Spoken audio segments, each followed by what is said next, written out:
আপনি যদি ভুল করে সেভিংস অ্যাকাউন্টে ব্যবসা করে থাকেন আর করবেন না। সেভিংস অ্যাকাউন্ট ব্যবসা করার জন্য নয়। সেভিংস অ্যাকাউন্টের টাকার উপরে আপনি একটা ইন্টারেস্ট পান। তাই সেই ব্যাংকের অ্যাকাউন্টে টাকার লেনদেন করে আপনি আপনার ফিনান্সিয়াল ফিউচারকে আনসিকিউর করবেন না। আমরা এটা বলে থাকি, এটাই আরবিআইয়ের রুলস। সেভিংস অ্যাকাউন্টের মানেটা বুঝতে হবে এবং জ্ঞানপাপীর মতো জেনে শুনে সিএ রেখে আইটিআর ফাইল করেও সেভিংস অ্যাকাউন্টে ব্যবসা করছেন, এই ধরনের ভ্রমিত কমেন্টে ভ্রমিত হবেন না। আপনাদের মধ্য থেকে একজন কেউ কমেন্টস করেছেন, সেভিংস অ্যাকাউন্টে ব্যবসায়িক লেনদেন করা যায় না, আপনাকে কে বলেছে? আরবিআই বলেছে। আমি একজন জিএসটি হোল্ডার। বিশাল ব্যাপার, আপনি GST holder, income tax payer, income tax pay করেন। আমার সমস্ত ট্রানজ্যাকশন সেভিংস অ্যাকাউন্টে হয়। খুব সুন্দর, যেদিন ধরা পড়বেন টের পাবেন।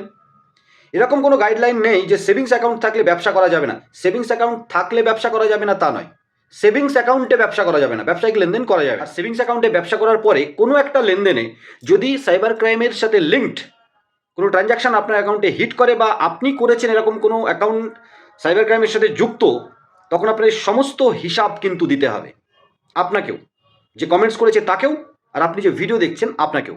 কারণ সেভিংস অ্যাকাউন্টটা ব্যবসা করার জন্য নয়, ব্যবসা করার জন্য one and only current account. তারও আবার অনেক ভ্যারাইটি আছে। কত টাকার লেনদেনের জন্য কোন কারেন্ট অ্যাকাউন্ট, ওটা ব্যাংকে গিয়ে জিজ্ঞাসা করবেন। কারণ ব্যাংকেও আরবিআই এনপিসি এর রুলস মেনে চলতে হয়, সরকারের রুলস মেনে চলতে হয়। তারপরে লিখেছেন 2016 থেকে ব্যবসা করছি, সিএ রাখা আছে, 2009 থেকে উনি আইটিআর ফাইল করেন। তো আমি বলছি, কেমন সিএ রেখেছেন যে সে আপনাকে সেভিংস অ্যাকাউন্টে ব্যবসা করার জন্য উৎসাহিত করছে? অন্যান্য সিএরা শুনলে ওই সিএর সম্পর্কে ধারণা বদলে যাবে।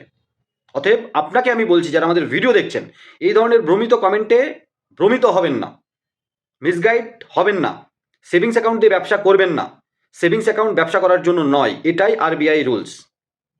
কারেন্ট অ্যাকাউন্ট খুলে বিজনেস নেমে অবশ্যই আপনি ব্যবসা করুন, এবং যদি ডিএমটি মানি ট্রান্সফার বা ইউপিআই ব্যবসা হয়, তো সেটাও কিন্তু কারেন্ট অ্যাকাউন্ট থেকেও করবেন না, সেটা বিটুবি পোর্টাল থেকে।